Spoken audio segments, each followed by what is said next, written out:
আমার একজন বোন আছে যার হাজবেন্ড তার থেকে দূরে অবস্থান করেন। মাঝে মাঝে তিনি যখন উত্তেজিত থাকেন তখন ঘনিষ্ঠভাবে বোনকে ভিডিও কলে আসতে বলেন। এবারে শরীয়তের বিধান কি? মৃত্যুর পর মৃত ব্যক্তির পাশে বসে কোরআন তেলাওয়াত করার বিধান কি? অহংকার থেকে কিভাবে বেঁচে থাকা যায়? এবারে বিশেষ কোনো আমল আছে কি? একাকী নামাজ পড়ার সময় কেরাত পড়ার বিধান কি? ঠোঁট না নেড়ে কেরাত পড়লে কি সালাত আদায় হবে? নামাজ কখন পড়া উত্তম? ওয়াক্ত শুরু হলে নাকি আজানের পর? বিয়ে ঠিক হয়েছে, এখন এই মেয়ের সাথে কথা বলতে পারবো? হায়েজ অবস্থায় মৃত ব্যক্তিকে গোসল দেওয়া যাবে কিনা? হজ করতে বা উমরা করতে গিয়ে কোনো কিছু কেনা বা বাজার করা যাবে কিনা, যেমন স্বর্ণ কেনা? কোনো মা যদি এক এক ছেলে মেয়েকে এক এক রকম দেখে এবং লুকিয়ে একজনের সম্পদ অন্যকে দিয়ে দেয়, তাহলে কেমন কাজ? জুমার খুতবা ছুটে গেলে শুধু জুমার নামাজ পড়লে কি জুমা আদায় হবে? প্রিয় দর্শক, আর বিলম্ব না করে আসুন আমরা প্রশ্নোত্তরের আলোকিত ভ্রমণে প্রবেশ করি। আকলিম আক্তার লিখেছে, নামাজ কখন পড়া উত্তম? ওয়াক্ত শুরু হলে নাকি আজানের পর? ওয়াক্ত শুরু হলে দ্রুততার সাথে নামাজ পড়া উত্তম, তবে জোহর নামাজ খুব বেশি গরম হলে একটু দেরিতে পড়াটা উত্তম। জাহিরুল ইসলাম আপনি লিখেছেন, কাপড়ে মজি লাগলে কি কাপড় নাপাক হয়ে যায়? কাপড়ে মজি লাগলে করণীয় কি? কাপড়ে মজি লাগলে অবশ্যই নাপাক হবে, যে জায়গা লাগবে সেটি। মজি বা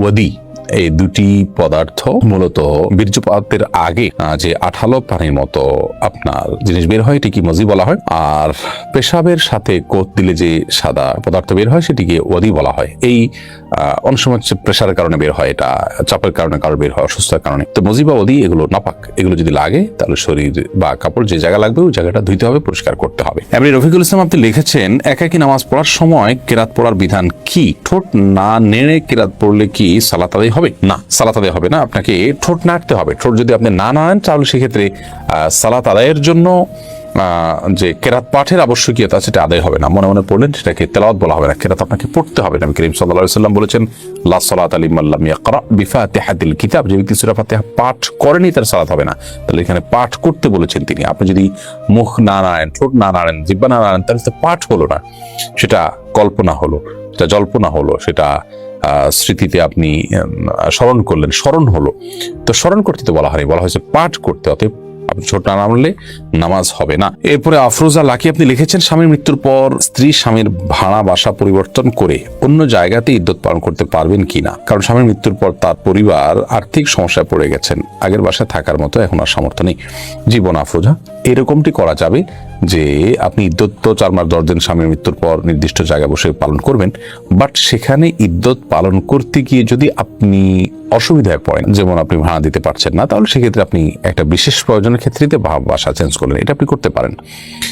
কিন্তু অপ্রয়োজনে বা সামান্য ঠুনকু অজুহাতে জাস্ট শখের বশতেও বাসা চেঞ্জ করা এটি বা অবস্থান চেঞ্জ করা এটি ইদ্যতরত অবস্থায় জায়েজ নাই। বাট আপনি যে কজ বা যে কারণ উল্লেখ করেছেন এই কারণের ভিত্তিতে বাসা পরিবর্তন করা যেতে পারে। এমনি মতিউর রহমান মতি আপনি লিখেছেন, বিয়ে ঠিক হয়েছে, এখন এই মেয়ের সাথে কথা বলতে পারবো? না, ঠিক হয়েছে, আপনি তখন কথা বলতে পারবেন না। বিয়ের আগদ হয়ে গেছে, প্রস্তাব সম্মতি হয়েছে দুজন সাক্ষীর সামনে, তারপর আপনি কথা বলতে পারবেন। ঠিক হয়েছে এর মানে হলো জাস্ট মুখোমুখি ঠিক হয়েছে, আগদ এখনো হয়নি।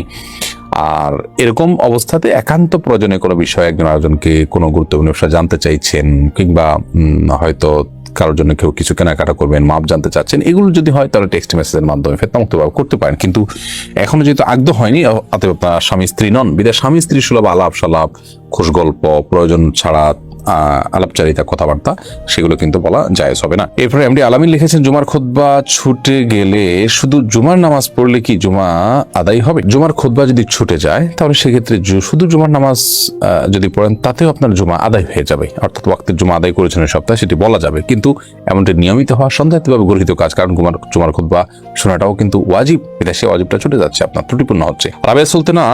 রাবেয়া জামান আপনি লিখেছেন, কোন মা যদি এক এক ছেলে মেয়েকে এক এক রকম দেখে এবং লুকিয়ে একজনের সম্পদ অন্যকে দিয়ে দেয়, তাহলে কেমন কাজ? কাজটা অবশ্যই গর্হিত কাজ। সন্তান হিসেবে মা বাবাদের এই ভুল ত্রুটিগুলো আমাদেরকে ক্ষমার দৃষ্টি দেখা উচিত। তাদের মানবীয় দুর্বলতা, অনেক সন্তান তার প্রতি বাবার মায়ের দুর্বলতা থাকে, তিনি মনে করেন যে সে দুর্বল, হয়তো সে দুর্বল নয়, কিন্তু তিনি মনে করেন, এটি মনে করার কারণে তার প্রতি একটু টান থাকে, এটি তার মানবীয় দুর্বলতা। এটিকে ক্ষমা করে দিলে আমরা এটা আমাদের মহানুভবত্ব হবে, এটি আমাদের উদার দৃষ্টিভঙ্গির প্রমাণ হবে।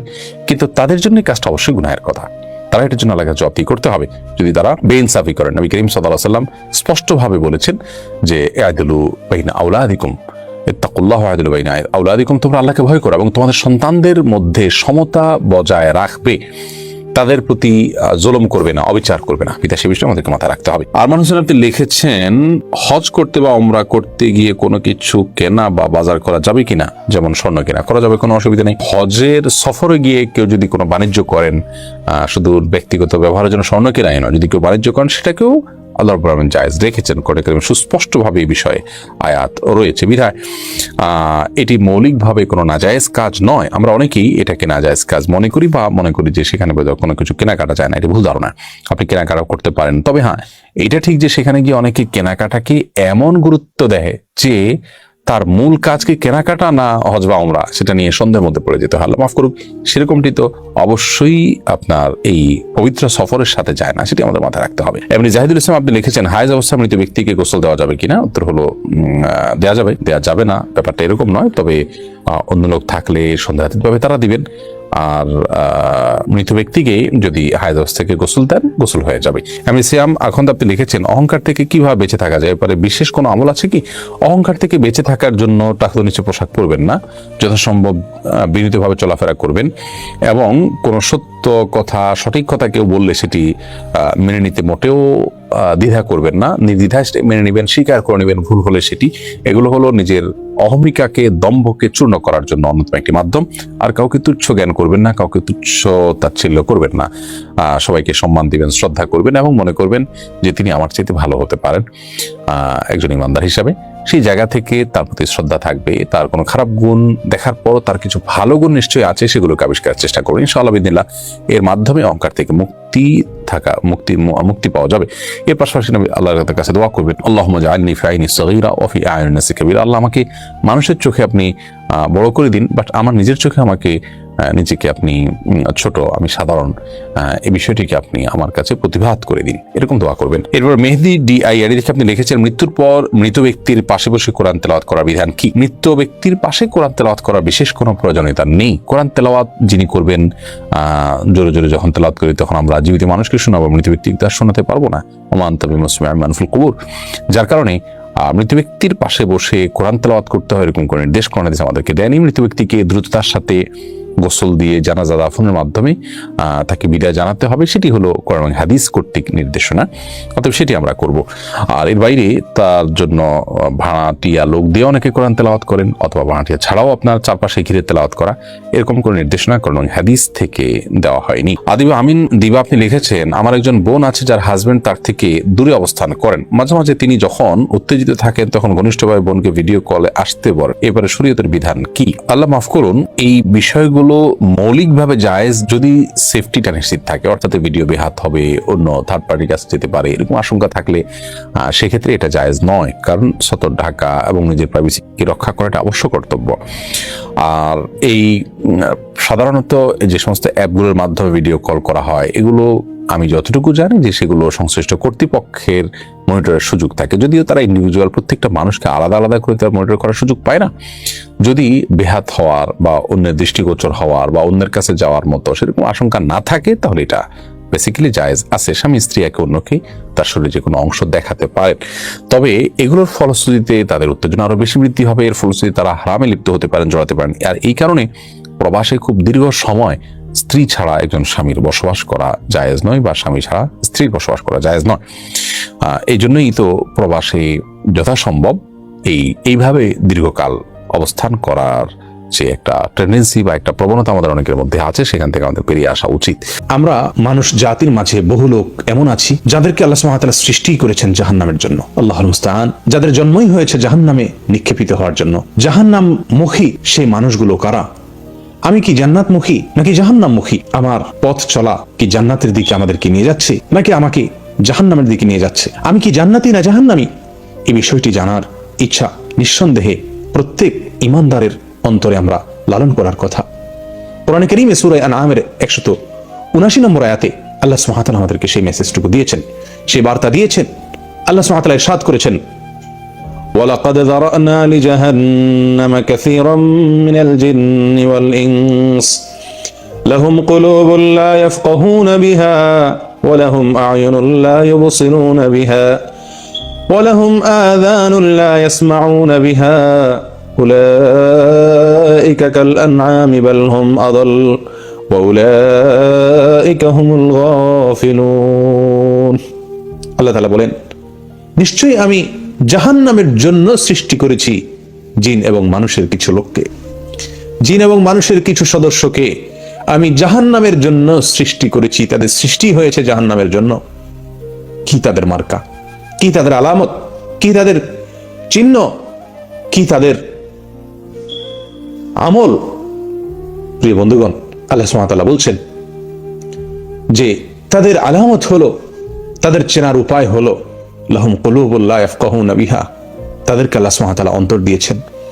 তারা সে অন্তর দিয়ে অনুধাবন করে না, তারা সে অন্তর দিয়ে আল্লাহ সুবহানাহু ওয়া তাআলার ভয় তারা সে অন্তরে লালন করে না, সে অন্তর দিয়ে শিক্ষা গ্রহণ করে না, সে অন্তর দিয়ে তারা বোঝার চেষ্টা করে না, আল্লাহ সুবহানাহু ওয়া তাআলার অস্তিত্বকে খুঁজে পায় না, আল্লাহ সুবহানাহু ওয়া তাআলার অস্তিত্বকে স্বীকার করে না, বোঝার চেষ্টা করে না। আল্লাহ সুবহানাহু ওয়া তাআলার সমস্ত নির্দেশ নিষেধ, এসবগুলোর কার্যকারিতা, এসবগুলোর উপকারিতা, এসবগুলোর যথার্থতা সে অনুধাবন করে না। অন্তর আছে কিন্তু উপলব্ধি নাই। ওয়ালাহুম আ'য়ুনুন লা ইউবসিরুনা বিহা, তাদের চোখ আছে, সে চোখ দিয়ে দেখছে সচরাচর, কিন্তু সেই দেখা ওই দেখা নয় যেই দেখার জন্য তার চোখের সৃষ্টি হয়েছে। তাদের চোখ আল্লাহর কালাম দেখে না, তাদের চোখ আল্লাহর কুদরত দেখে না, তাদের চোখ শিক্ষণীয় কোনো কিছু দেখে না, যেখান থেকে শিক্ষা পেয়ে তার জীবনের মূল পরিবর্তন হবে, তার গতি জান্নাতমুখী হবে, সে আল্লাহর সন্ধান পাবে, সে আল্লাহর অস্তিত্বের প্রতি বিশ্বাস তার জন্মাবে। সেই দৃষ্টি তার নাই।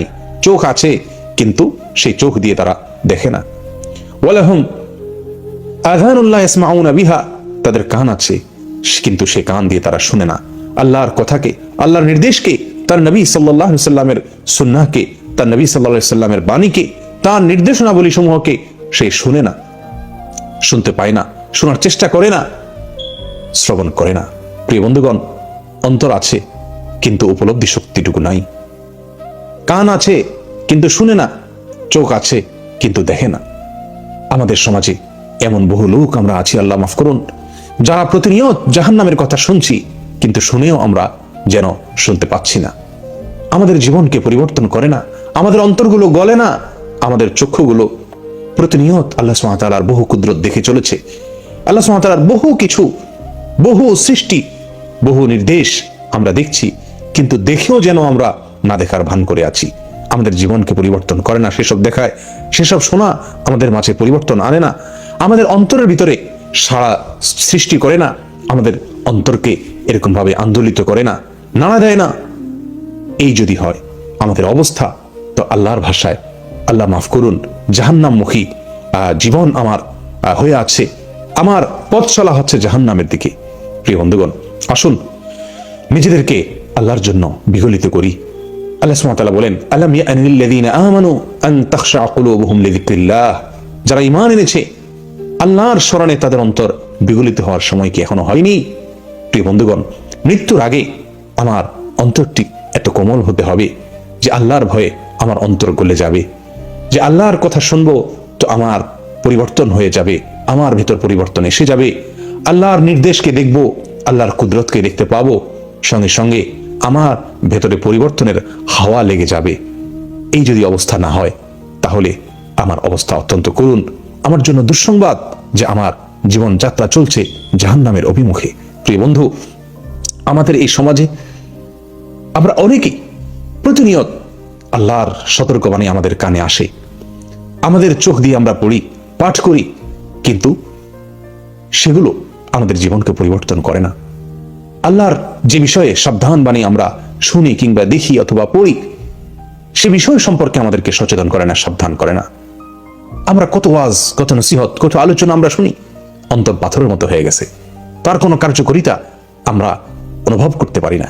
যদি এরকম অবস্থা হয় যে আমাদের অন্তর নিষ্ক্রিয় হয়ে যায়, আমাদের চোখ কানগুলো নিষ্ক্রিয় হয়ে যায়, এগুলো আমাদের মাঝে পরিবর্তন না আনে, এগুলো কার্যকারিতা হারিয়ে যায়, প্রিয় বন্ধু, তাহলে দুঃসংবাদ আমার আপনার জন্য। আল্লাহ সুবহানাহু ওয়া তাআলা বলেন, উলাইকা কাল আনআম, এই শ্রেণীর লোকেরা চতুষ্পদ জন্তুর মতো, বাল হুম আদাল, বরং চতুষ্পদ জন্তুর চাইতেও তারা বেশি পথ হারা। চতুষ্পদ জন্তু এত বেশি পথ হারা নয়, এত বেশি পথভ্রষ্ট নয়, এত বেশি তারা গোমরাহ নয়, যত বেশি গোমরাহ, যত বেশি পথ হারা, যত বেশি পথভ্রষ্ট ওই লোক যে লোক তার অন্তর দিয়ে উপলব্ধি করতে পারে না, যার চোখ দিয়ে দেখে না, যার কান দিয়ে শুনে না আল্লাহর নির্দেশকে, আল্লাহর নিষেধকে, আল্লাহর সতর্ক বাণীকে, আল্লাহর সুসংবাদকে যে ব্যক্তি অন্তর দিয়ে উপলব্ধি করে না এবং বিশ্বাস করে না, তার জীবনে কোনো পরিবর্তন আনে না। প্রিয় বন্ধুগণ, আজ এরকম অবস্থা আমাদের অনেকের মাঝেই বিরাজ করছে যে আমরা প্রতিনিয়ত শুনছি, দেখতে পাচ্ছি, জানছি, কিন্তু সেটি আমাকে পরিবর্তিত করে না। এটি নিঃসন্দেহে দুর্ভাগ্যের একটি বড় আলামত। আল্লাহ তাআলা আমাদের সকলকে হেফাজত করেন, অন্তরগুলোকে বিগলিত করে দেন, বিনম্র করে দেন আল্লাহর জন্য। জাহান্নামের ভয়ে আমাদের অন্তরগুলো যেন গলে যায়, আর তাহলেই আমরা জান্নাতি হওয়ার এরকম ভাবে প্রবল আশা অন্তরের ভিতর লালন করতে পারবো। আল্লাহ তাআলা আমাদেরকে সেই তৌফিক দান করেন, আমরা যেন জান্নাতি হতে পারি। জান্নাতি অন্তর, জান্নাতি চোখ, জান্নাতি কান এবং আল্লাহ সুবহানাহু ওয়া তাআলাকে চেনার মতো দৃষ্টি, আমাদের ভিতর পরিবর্তন আসার মতো দৃষ্টিভঙ্গি, মানসিকতা আমরা যেন লালন করতে পারি। আল্লাহ আমাদেরকে সেই তৌফিক দান করেন। ওয়া আখিরু দাওয়ানা আলহামদুলিল্লাহি রাব্বিল আলামিন। আসসালামু আলাইকুম ওয়া রাহমাতুল্লাহি ওয়া বারাকাতুহু।